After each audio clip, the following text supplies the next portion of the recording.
everyone, it's Danny. Today I'm joining you for the telephone game YouTube hop. I am in the Whimsical Wizards team and I am following Dorothy. This is her layout, so I'm going to be scrap lifting her today. If you are unfamiliar with the concept of this hop, basically it is a scrap lift chain where we get to see the layout of the person before us in the chain, but not any of the others. So it's really interesting to see how the first layout completely differs from the finished layout and how it evolves over time. So I am going ahead and I'm going to scrap lift Dorothy's layout pretty close to the original. I'm going to take 3 different kind of pattern papers here and cut them into strips. So she has some strips at the side of her layout. The only changes I'm really going to make to this is I'm going to turn it 90 degrees just to fit better with my photo. Dorothy's layout uses a portrait photo, whereas the one I want to use is landscape. So I'm just going to turn it on its side. And I have switched out the white cardstock. Well, I have substituted white cardstock rather than black, which is she has used for her base.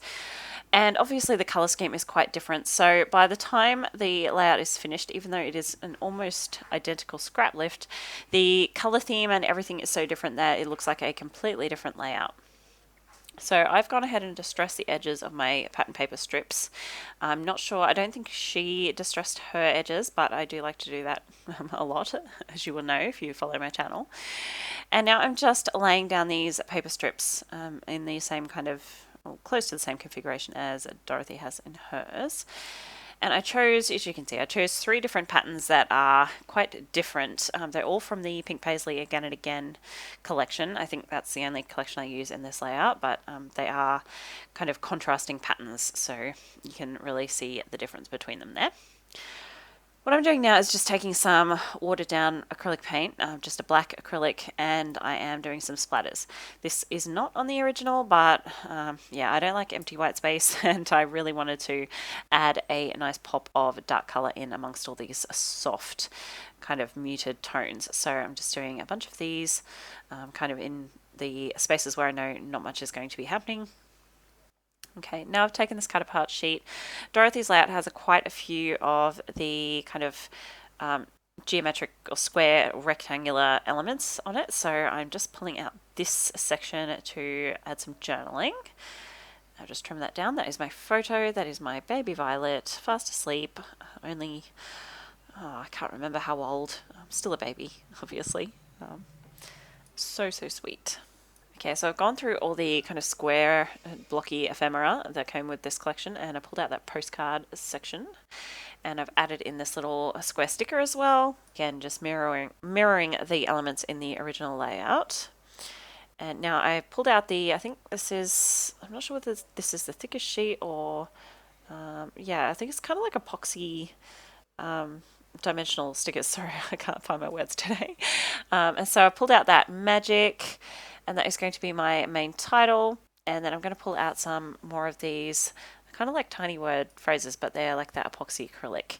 And I'm just filling in the space on that card. So that is the card that Dorothy used to add her title. So I'm just trying to kind of fill out the empty space on that. My title's quite a lot smaller than hers. So her layout features quite a few of the tags as well. So I think she used 3 total, so I'm going to use 3 as well. So I pulled out all those tags that came with this collection, which luckily was quite a few. And I'm just deciding which ones I'm going to use. And I'm just going to add some black and white twine to them. I think I used that wood grain, that cream one, and then, yeah, this kind of like pinstripey with a pointy top, which I thought was quite interesting. You don't usually see tags this shape. So I'm just looping all that twine around and deciding what I'm going to use. I've also decided I'm going to pull out these large florals. These are the only florals in the die cut pack, I'm pretty sure.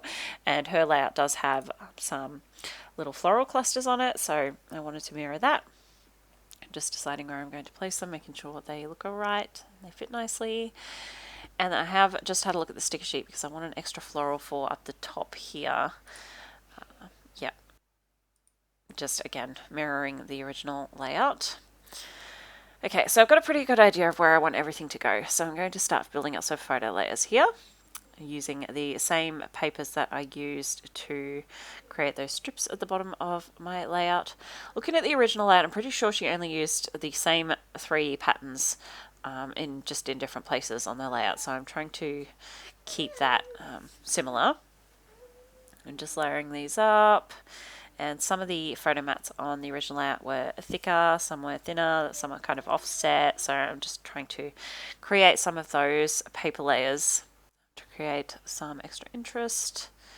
I love that beautiful deep plummy purple colour. I just love the whole colour scheme of this collection. It's one of my favourite collections of all time, to be perfectly honest. Just trimming down, deciding I'm looking back and forth between this and the original layout and trying to make sure that I keep it close enough to the original.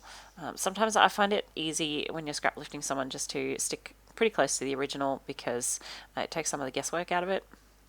So just going through, trimming that down, checking that it still fits in that space. So that photo it's not quite 4x6.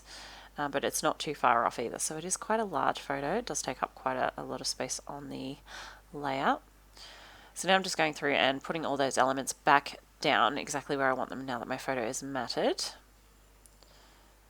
mucking around with those, repositioning everything.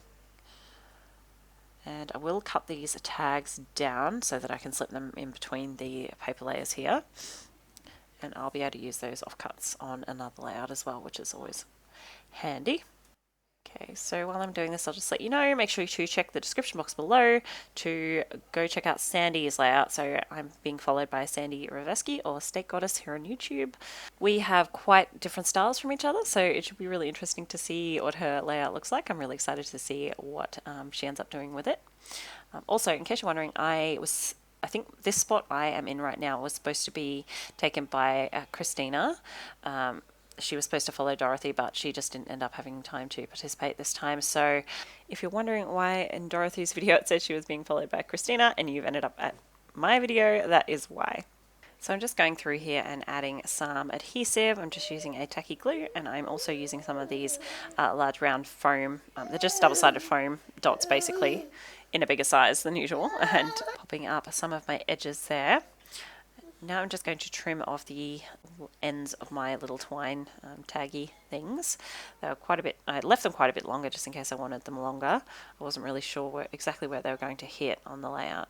And I will end up actually anchoring these down because they're quite annoying getting in the way.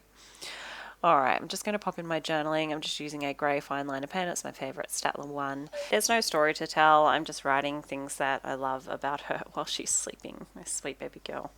She is almost 4 now, so yes, I am still working on her baby album.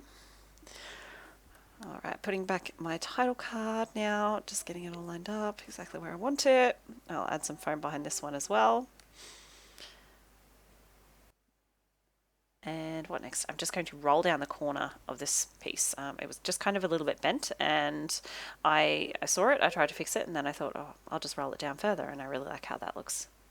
I'm adding in a few more of these floral stickers just to round out my 3 clusters. Add in a couple of leaf stickers as well, and then, like I said, I will glue down the ends of my twine. And that will be my layout finished. There are close-ups coming up right at the end. Make sure to check the description box, like I said, for the link to Sandy's video, and hop along, follow the chain along to the end and see how the layout changes. It's always really cool to see. Thank you so much for joining me. I will see you next time. Bye, guys.